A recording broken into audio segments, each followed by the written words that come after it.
2 Timóteo, capítulo 4, o nosso texto base são os versículos 6 e 7, tá bom? Não vou falar muito do contexto desse livro, porque mês passado, vocês vão lembrar, o Gabriel pregou no capítulo anterior, então ele deu um bom panorama aí da localização e do momento que Paulo estava vivendo, que Timóteo estava vivendo e por que ele estava enviando essa carta a Timóteo. Então a gente não precisa repetir tanto isso, vamos direto ao assunto que eu quero abordar, ok? Você abriu? Versículos 6 e 7. Diz aí o texto: quanto a mim, estou sendo já oferecido por libação, e o tempo da minha partida é chegado. Combati o bom combate, completei a carreira e guardei a fé. Vamos orar, queridos. Obrigado, Senhor, pela Tua palavra, porque nós temos a liberdade de meditar e orar e lê-la e orar a respeito disso. Temos a liberdade de professar a nossa fé, de anunciar, de pregar, de ensinar essa palavra livremente. Senhor, nós Te agradecemos por isso. Nos ajuda a aproveitar a preciosidade de viver num país que nos permite isso, Pai.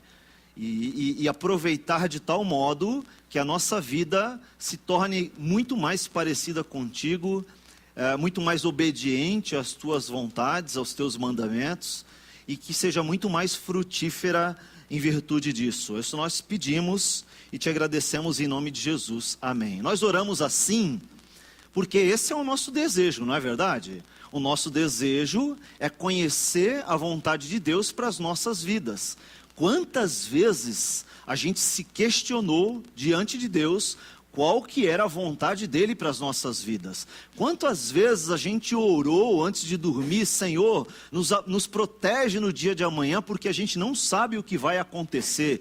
Inclusive a Bíblia nos ensina para quando a gente for fazer alguma promessa, ou melhor dizendo, quando a gente fizer alguma afirmativa acerca do segundo seguinte, a Bíblia diz e nos aconselha a fazer com que a vontade de Deus seja prevalecida. E ela diz assim: toda vez que você fizer isso, diga, se Deus quiser.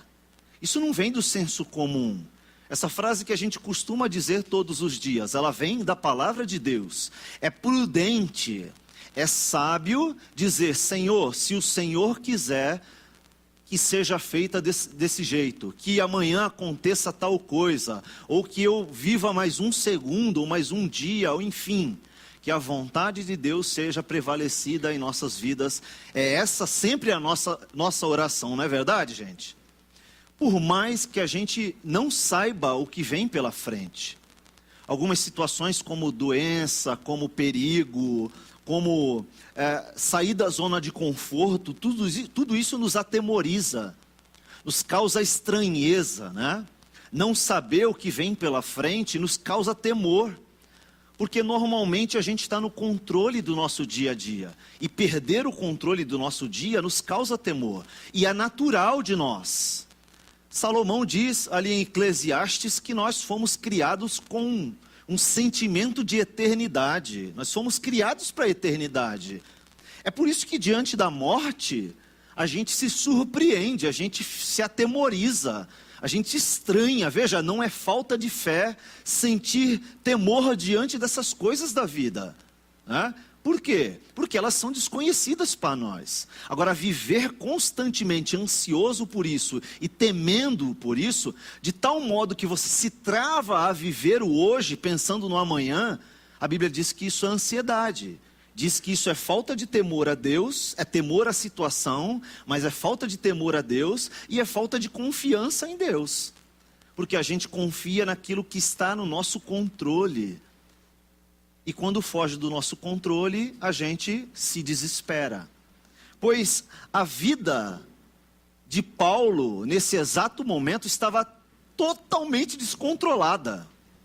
Totalmente, aos seus olhos, aos nossos olhos, olhos humanos, você estar preso por querer conhecer a Deus, por andar com Deus e por professar essa fé, é fugir totalmente do controle, né? Você está submisso ou proibido por um poder maior, de um governante maior, de ter a liberdade de andar na rua, simplesmente de viver e tomar suas próprias decisões, isso é qualquer coisa menos ter liberdade, ter controle da sua própria vida. Pois a prerrogativa ou a principal vertente de você estar preso, a principal razão de você estar preso é você ser cerceado da sua liberdade. Então você não pode tomar decisões. Não, eu quero almoçar daqui a 3 horas. Você não pode. Tem um horário para você almoçar. Não, eu quero dormir determinado horário. Você não pode. Tem horário dentro da prisão para você dormir. Não, agora eu quero dar uma volta na rua. Você não pode. Você está submisso a uma ordem maior de um governante. Ele não tem a liberdade. Mas é interessante, porque quando você olha para Paulo, é o momento, ou talvez um dos momentos, em que ele mais aproveita a liberdade que não está relacionada à prisão física, à limitação física. Ele aproveita de uma liberdade que é espiritual, para ir além das grades com uma mensagem que alcança as pessoas e que liberta as pessoas. Isso é incrível. Somente o Evangelho pode fazer isso. Somente o cristianismo pode fazer isso. Somente o Espírito Santo tem essa liberdade de usar uma pessoa em meio a um cárcere para pregar uma liberdade que é muito mais significativa, muito mais impactante do que uma prisão temporária. Paulo estava próximo à sua morte, seria decapitado tão logo.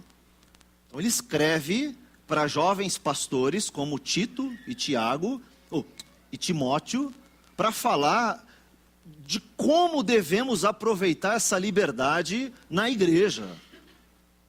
Como devemos aproveitar essa liberdade pro Evangelho, em prol de uma mensagem de liberdade eterna. Tá? Então ele vai falar muito nessa carta sobre a palavra de Deus, sobre as Escrituras, o poder que ela tem transformador nas nossas vidas. Que ela é útil para transformar a nossa vida, lapidar a nossa vida, ensinando, corrigindo quando a gente está na direção errada, exortando quando a gente está com intenções erradas e nos instruindo, nos educando na justiça que é própria de Deus, que não tem nada a ver com esse mundo. Veja, para Deus, e talvez no coração de Paulo já, é justo ser preso por amor a essa palavra, por amor a essa liberdade eterna. Ele tinha plena consciência do que ele ia viver tão logo morresse, tão logo cortassem a sua cabeça.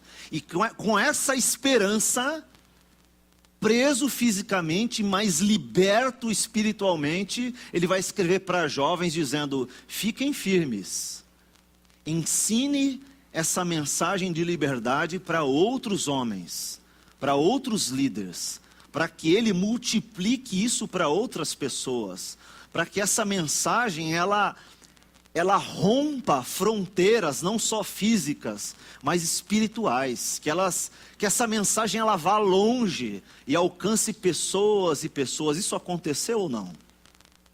Estamos nós aqui. Essa mensagem chegou até nós, porque os discípulos dos apóstolos decidiram levar à frente essa mensagem. Talvez um dos últimos, talvez não, o último apóstolo a escrever, o apóstolo João, lá na sua primeira carta, ele vai dizer lá que ele testemunhava e ele ensinava aquilo que ele ouviu, aquilo que ele viu e que ele testemunhou presencialmente. A palavra da verdade. Tá? Esse é o nosso legado, o legado que temos hoje para anunciar. Mas eu quero explorar um pouquinho o capítulo 2. Eu peço que você volte um pouquinho aí as suas páginas, bem por comecinho do capítulo 2, e eu quero destacar para você um paralelo que Paulo faz aqui, uma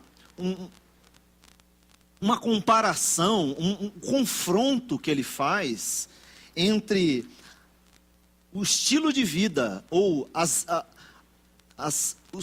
os conselhos, as exortações, as ordens que são dadas para o cristão, e o comparativo desse estilo de vida do cristão com o estilo daqueles que não querem a Deus, aqueles que não querem esse conhecimento, aqueles que preferem uma liberdade física, mas uma prisão espiritual.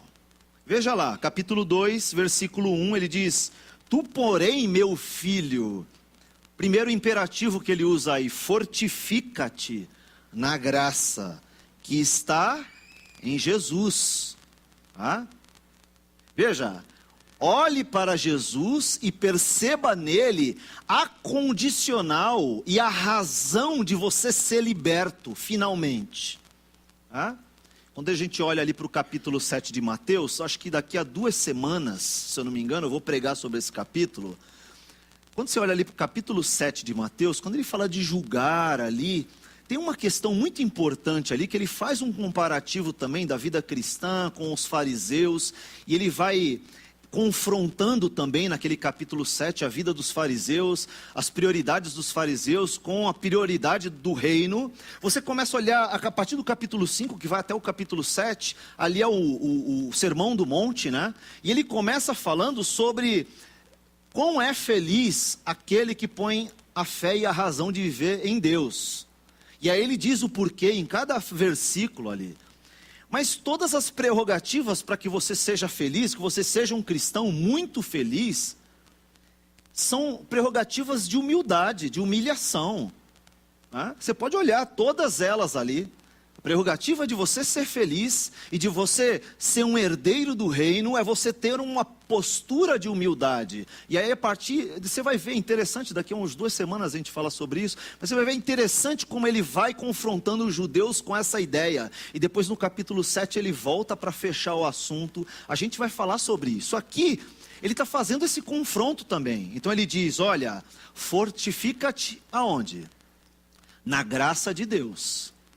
É ela que é suficiente para nos fortalecer e nos dar uma liberdade independentemente de tudo que esteja acontecendo na tua vida. Ele diz mais, no versículo 2, transmite, outra ordem, né? Outra exortação, transmite essa verdade a homens fiéis. Nós começamos na EBD hoje uma segunda oportunidade sobre o tema de discipulado na nossa igreja. Então, uma das matérias, uma das salas fala sobre discipulado. Então, a gente falou muito sobre isso, a responsabilidade nossa de transmitir essas verdades que a gente aprendeu do Senhor. E veja que é uma exortação, é uma ordem. Você precisa fazer isso. Se você avançar um pouquinho mais no versículo 3, ele dá uma outra ordem, uma outra exortação.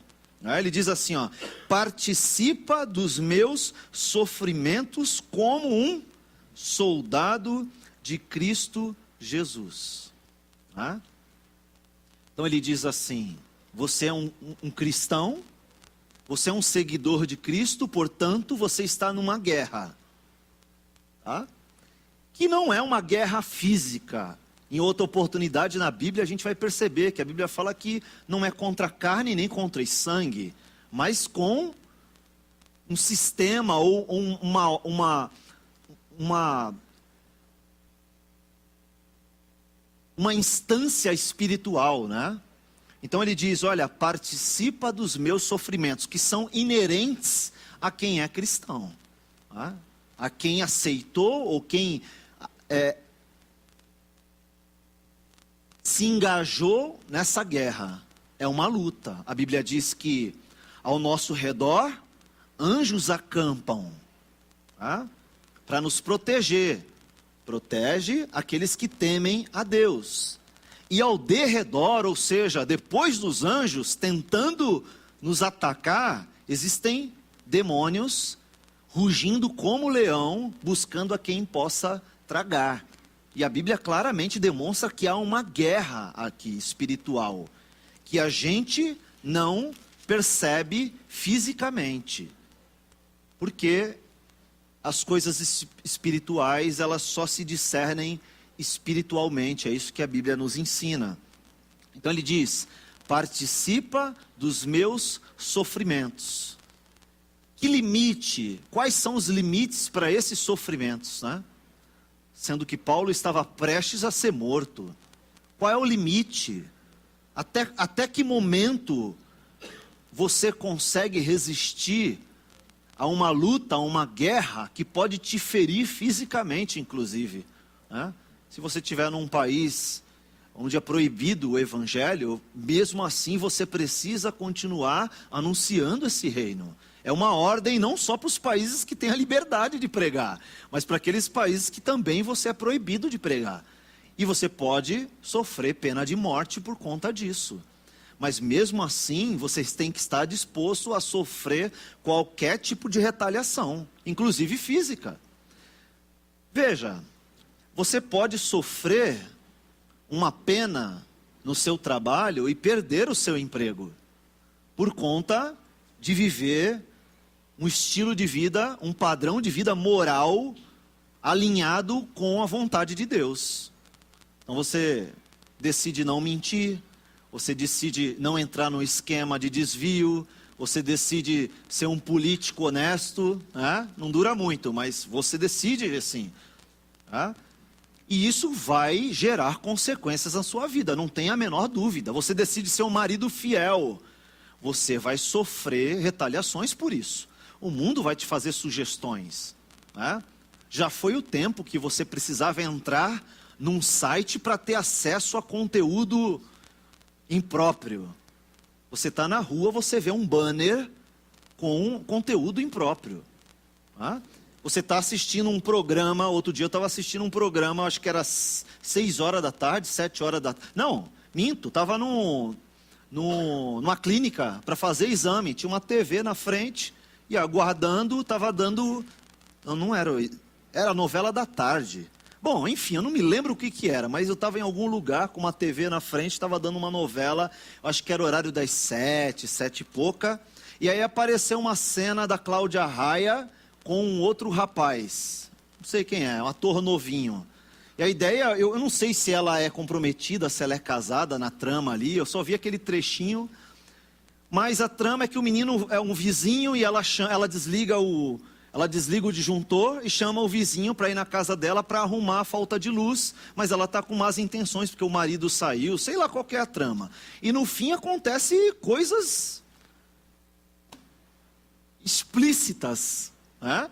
Naquele horário, com crianças provavelmente assistindo, né?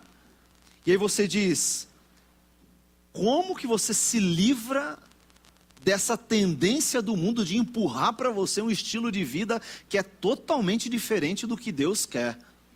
Paulo diz, participa dos meus sofrimentos. E já já a gente vai entender por que ele fala combate o bom combate, eu combati o bom combate. Você vai ver em outras passagens que ele diz que ele esmurra o próprio corpo, reduzindo o próprio corpo à escravidão. Paulo vai dizer, o mal que eu não quero fazer, eu estou sempre fazendo. Mas o bem que eu quero, eu não consigo. É uma luta, a carne milita contra o espírito milita contra a carne. Mas eu preciso fazer alguma coisa com essa minha carne. Nem que seja cortar fora, para que eu viva espiritualmente. Nem que eu perca um membro. Ah? Olha mais na frente, versículo 8. Versículo 8 diz assim, lembra-te de Jesus Cristo, ressuscitado de entre os mortos, descendente de Davi, segundo o meu evangelho. Muito interessante, né? É interessante quando você começa a estudar sobre Jesus, o porquê que em alguns momentos aparece Cristo na frente, outros atrás, porquê que você quase não vê os discípulos, ou melhor, eu acho que não tem nenhuma vez os discípulos chamando Jesus de Messias. Jesus se autodenominando Messias, você vê pouquíssimas vezes essas referências na Bíblia. E é interessante você estudar por que isso acontece. Os judeus, eles esperavam um Messias diferente do que era Jesus. É claro, você sabe disso. Mas esse Messias que era esperado pelo judaísmo era um Messias político, social. por causa da afronta do Império Romano para com os cristãos. A imposição da religião, enfim, a perseguição, né? Os imperadores perseguiam os cristãos, queimavam, crucificavam, decapitavam, né? Uma perseguição ferrenha. E os cristãos, os judeus convertidos e também os judeus esperavam um Messias que os libertasse dessa escravidão, que viesse poderoso, que com o seu exército afrontasse o imperador e ganhasse na guerra, na batalha, dizimasse Roma e estabelecesse um novo reino sobre a terra. Mas o reino não era esse. O reino não era físico, não era terreno. Por mais que tenha implicações terrenas, ele não pretendia construir um castelo, estabelecer uma hierarquia de poder na terra, pelo menos até então, né? Pelo menos até a sua crucificação e a sua ascensão. Num futuro isso será estabelecido. Mas até então, nessa primeira vinda de Jesus, isso não ia acontecer. Porque a missão de Jesus não era estabelecer um reino terreno. Era trazer algo eterno, para uma outra dimensão. A luta e a vida cristã eram espirituais, com consequências terrenas, sim, com implicações terrenas, sim, mas algo espiritual, que eles não entendiam. Os judeus não entendiam isso, né? Por isso ele fala, lembra de Jesus, o nosso Messias, mas não lembra dele aqui, lembra dele ressurreto, quando ele chancelou, quando ele bateu o martelo, quando ele venceu a morte em seu lugar e estabeleceu a vitória espiritual sobre a tua vida, sobre o pecado para você. Tá? Lembra-te dele, não se esqueça dos seus ensinamentos, né? Ressuscitado dentre os mortos, descendente de Davi, versículo 9, pelo qual estou sofrendo até algemas, como malfeitor. Contudo, a palavra de Deus não está algemada. Que maravilha de mensagem, não? Versículo 10, por essa razão, tudo suporto por causa dos eleitos. Tem eleitos, é? Olha, para que também eles obtenham a salvação que está em Cristo Jesus, com eterna glória. Veja, aqueles que ainda no porvir foram já selecionados, eleitos, e conhecerão e reconhecerão esse Messias. Versículo 14, outra ordem. Recomenda essas coisas. Ele está falando justamente dos versículos anteriores, aí que você pode ler depois, sobre a palavra é fiel, que já morremos com ele, também viveremos com ele, uma promessa futura, né?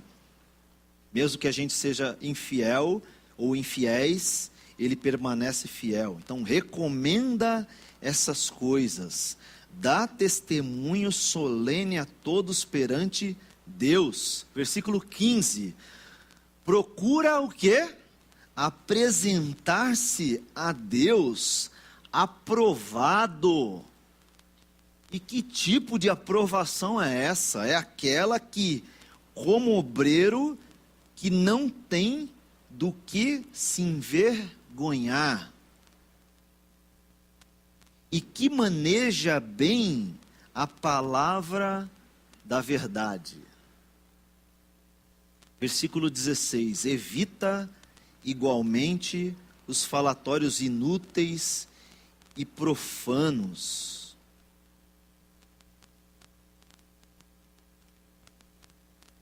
Versículo 22, foge,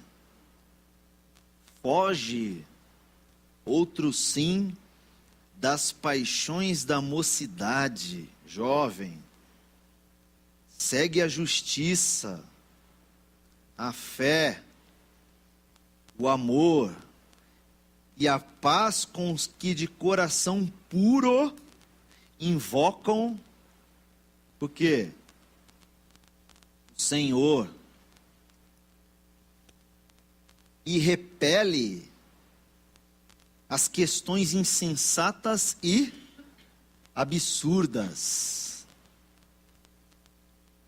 pois sabem que só engendram contendas. Olha quantas instruções, obrigado, Lê. Quantas instruções, quantas ordens, quantas exortações, quantos direcionamentos, né? Façam essas coisas. Sabe por quê? Porque nos últimos dias, ele vai dizer no capítulo 3. Veja aí, versículo 1. Nos últimos dias sobrevirão tempos difíceis. Veja, querido, por quê? Por que que a gente precisa conhecer bem a palavra da verdade, manejar bem a palavra da verdade? Porque virão tempos difíceis. Virão tempos difíceis. Porque os homens serão, nesse tempo difícil, egoístas, avarentos, jactanciosos, arrogantes, blasfemadores, desobediente aos pais. Acontece isso, pais, hoje? Ingratos, irreverentes, desafeiçoados, implacáveis, caluniadores, sem domínio de si, cruéis, inimigos do bem, traidores, atrevidos, infatuados, mais amigos dos prazeres do que amigo de Deus. Veja que ele diz que é possível que essas pessoas ainda sejam um pouco amigo de Deus. Ele diz que são mais amigos dos prazeres do que de Deus. E não um em detrimento ao outro. Pode ser que nós cristãos nos encaixemos em algumas coisas dessas aqui. Por isso é necessário que a gente maneje bem a palavra da verdade. Consegue entender, querido? É por isso que na vida cristã seja mais evidente na nossa vida a obediência do que a exigência. Os crentes de hoje, eles exigem muito, eles querem muito, eles reivindicam muito, eles solicitam muito, eles pedem muito, mas obedecem pouco.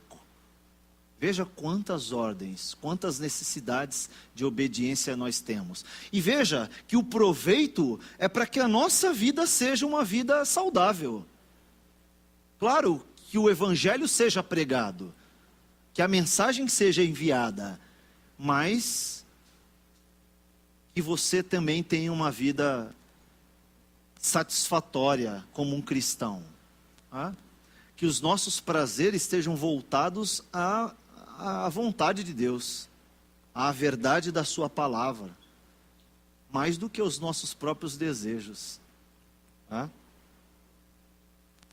Ele diz mais no versículo 5, essas pessoas têm forma de piedade, mas negam, entretanto, o poder da piedade. Sabe aquela cara de seminário? Sabe cara de seminário? Você vê aqueles seminaristas na TV, às vezes até tem um corte de cabelo específico, uma batina, né?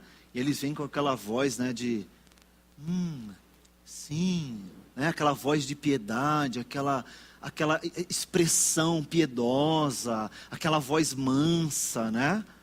Mas que pode ter no fundo do seu coração um sentimento e uma postura totalmente diferente.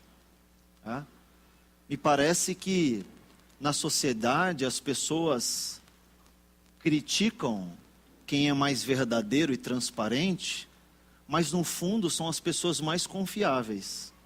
Tá?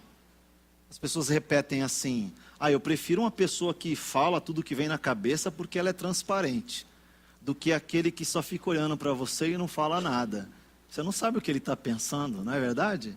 Então ele está falando aqui de uma aparência de piedade, mas que ela nega o efeito dessa vida piedosa.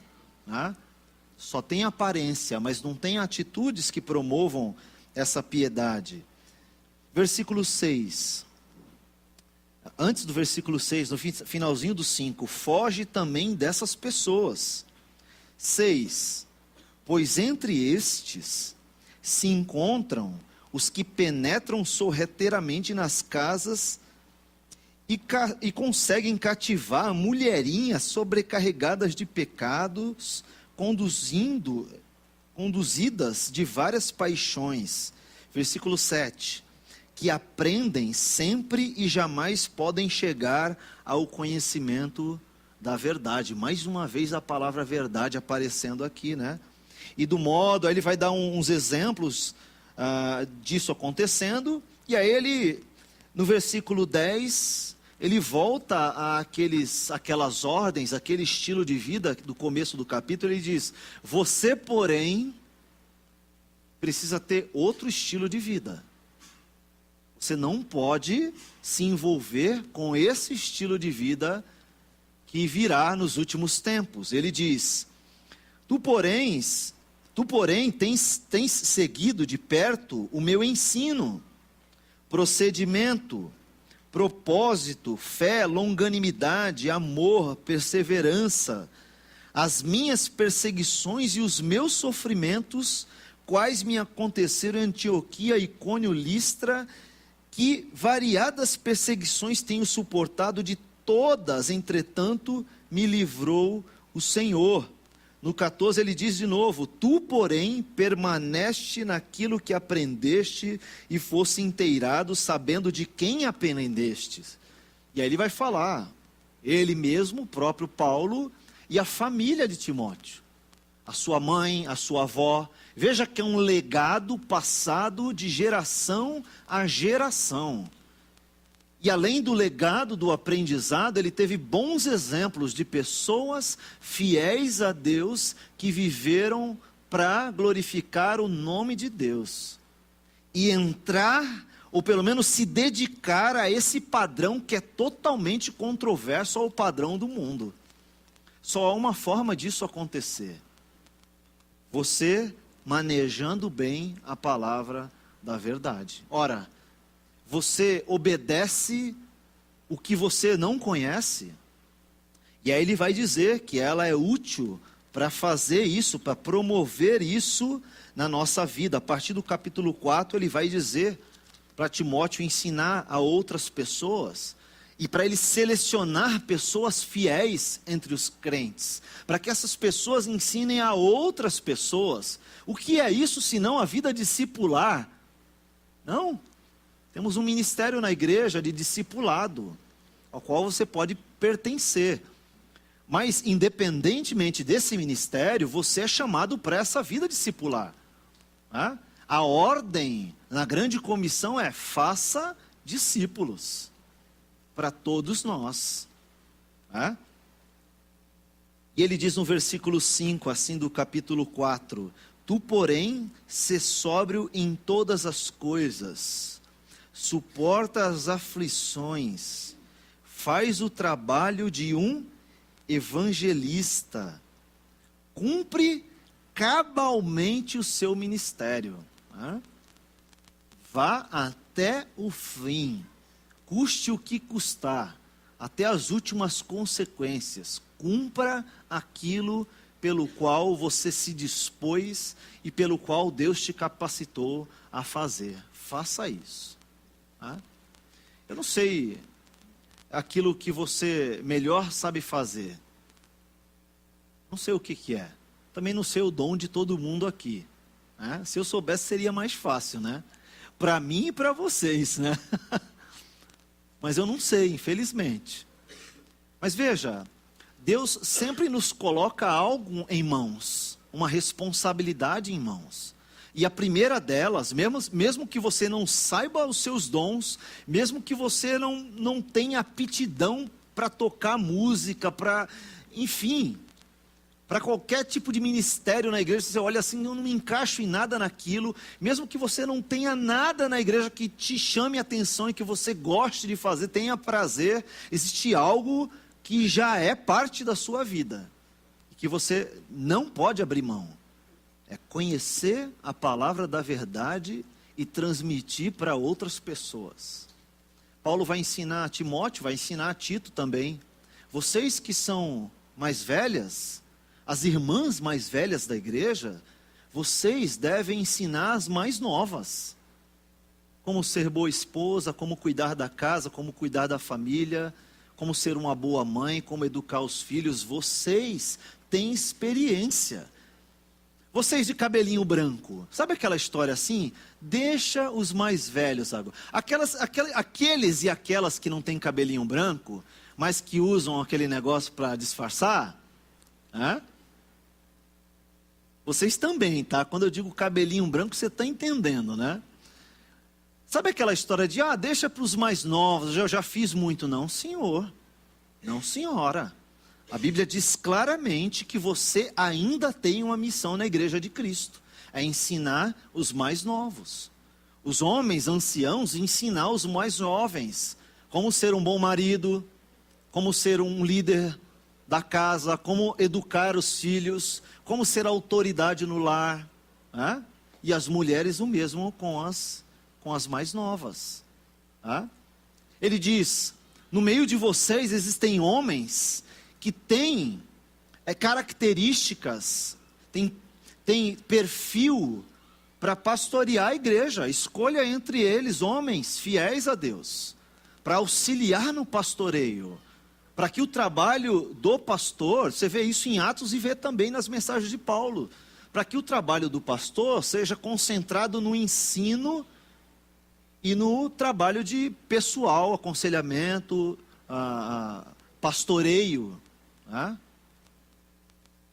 Ele fala também, entre vocês existem outros homens, existem pessoas no meio de vocês que podem trabalhar na área de ação social.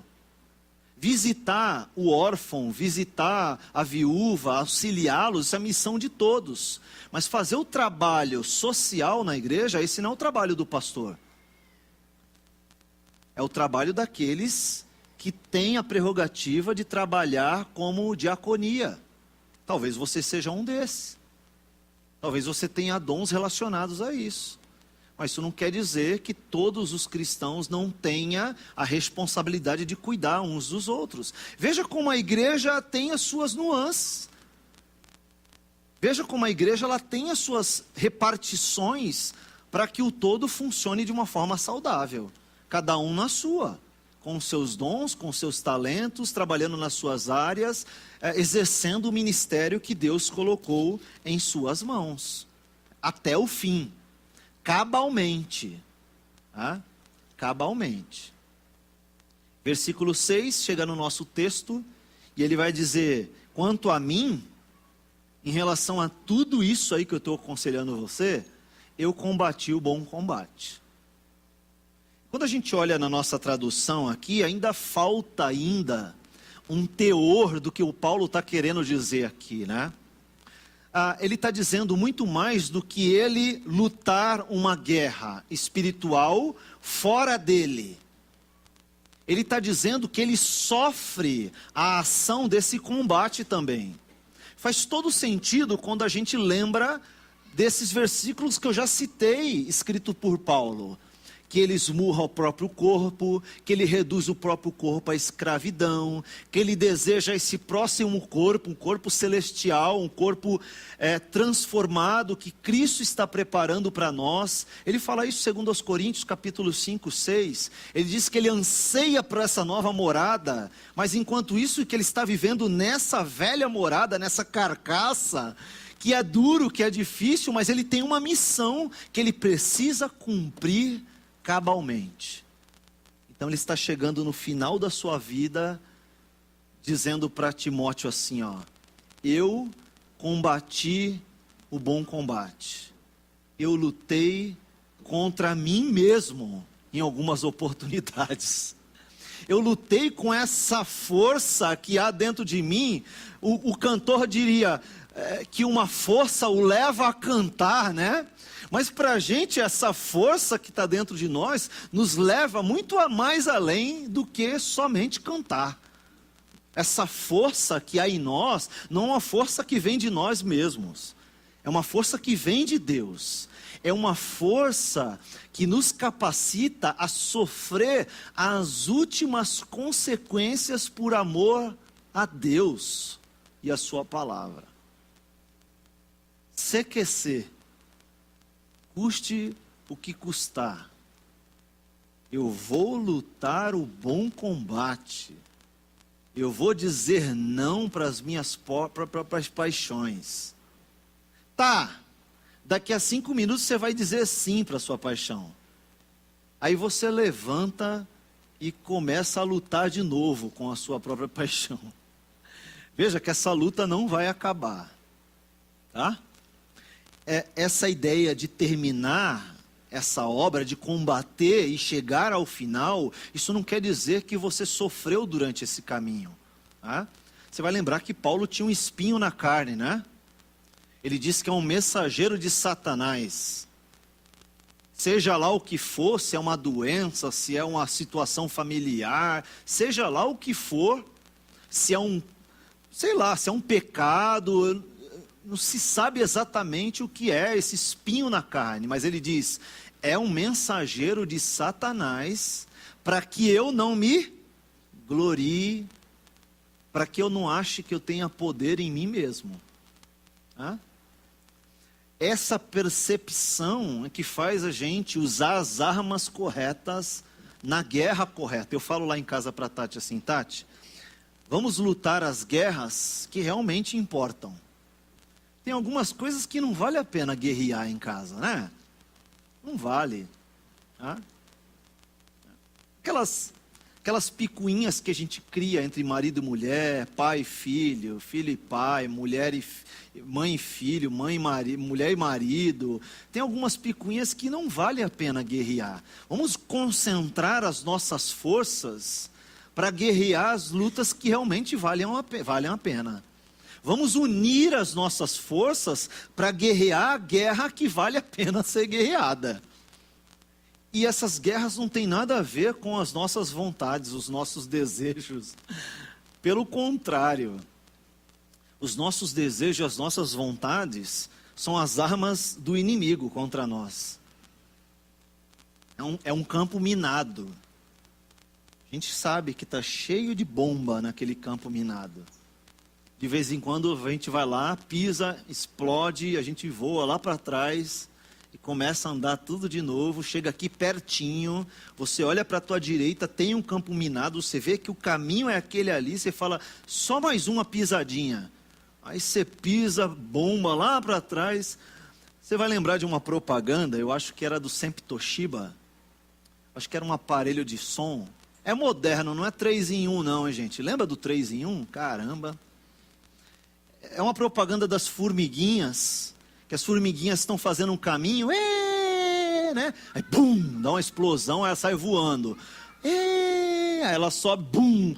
Aí dá o corte da cena, né?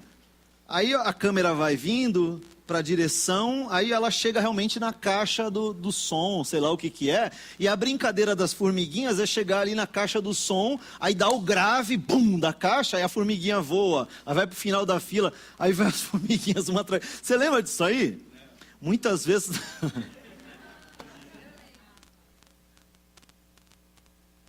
Nasceu ontem o menino.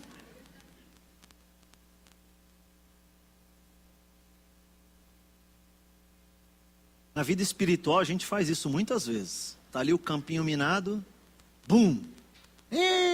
Que gostoso! Pum! Caramba, começar de novo. Pum! Que gostoso! Pum! Não deu. Volta. A gente fica curtindo esse ciclo aí. que tem mais a ver dos nossos desejos e dos nossos pecados, que são armas do inimigo nessa guerra. Ele diz, olha, além de combater o bom combate, eu completei. E aí sim, é ativo aqui esse verbo, né? Então, ele chegou lá. Claro que a gente sabe que por trás disso o Senhor cuidando, o Senhor fortalecendo, o Senhor dando condições. Mas ele fala, o que eu tinha que cumprir, eu cumpri. Estou aqui deixando para vocês agora um legado. Já mandei cartas para várias igrejas, mandei cartas circulares, mandei agora as cartas pastorais, mandei as epístolas gerais, fiz tudo o que eu tinha que fazer. A minha missão terminou aqui. Cumpri, terminei, completei cabalmente aquilo que eu fui chamado para fazer. Terminei essa carreira. E além disso, eu preservei a fé. Durante esse percurso, durante esse processo todinho, mesmo pisando em campos minados, eu não perdi a fé. Eu guardei a fé que eu recebi de Deus. Eu preservei, eu alimentei essa fé através de quem Deus é, do aprendizado de quem Deus é, né? Aprendizado de quem Jesus é, né? Que até então a palavra, né? O verbo encarnado, né? Como o próprio João fala, né?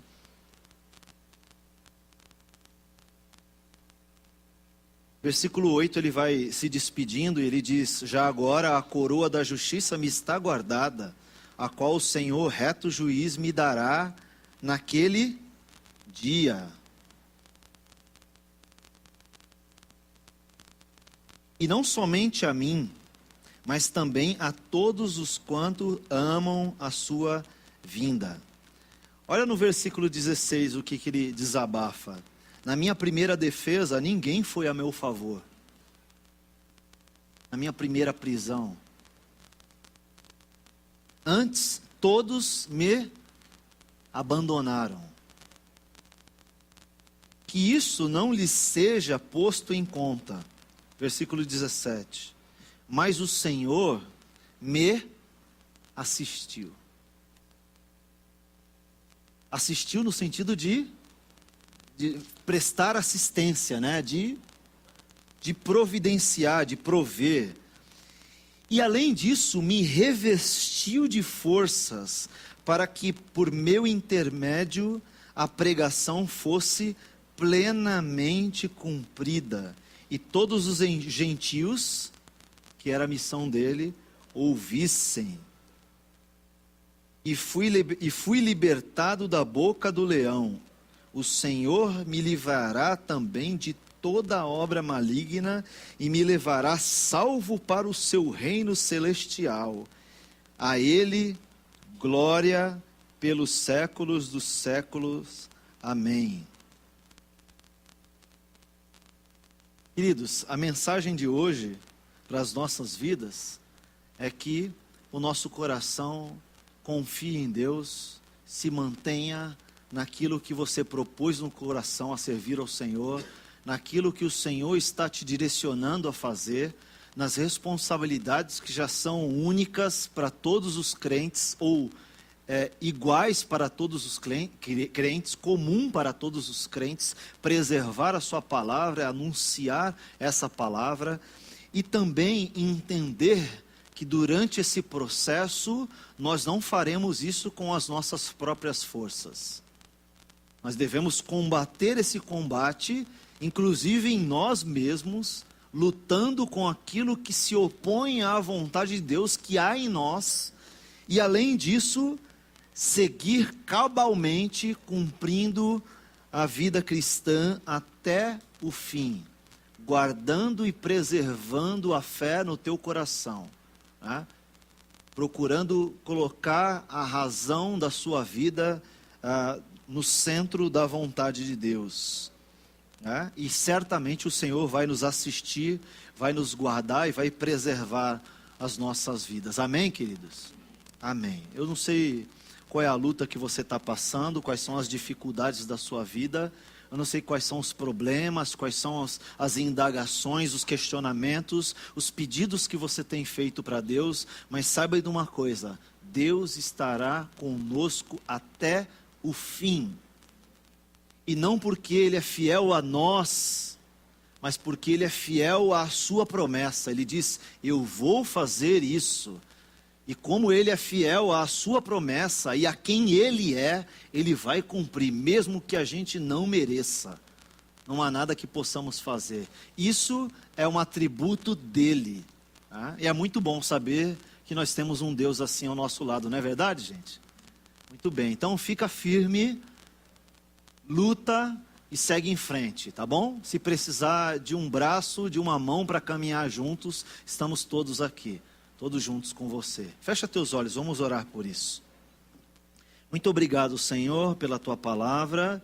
Agradecer porque o Senhor está conosco sempre, que o Senhor cuida de nós, que o Senhor nos assiste durante essa vida difícil, essa vida que nos impõe obstáculos, dificuldades, limites, durezas, perseguições, oposições, mas te agradecemos porque o Senhor está conosco, o Senhor é conosco e os teus planos jamais se frustram, Pai. Apesar de nós, os teus planos jamais se frustram. Nós te louvamos por isso, em nome de Jesus, amém.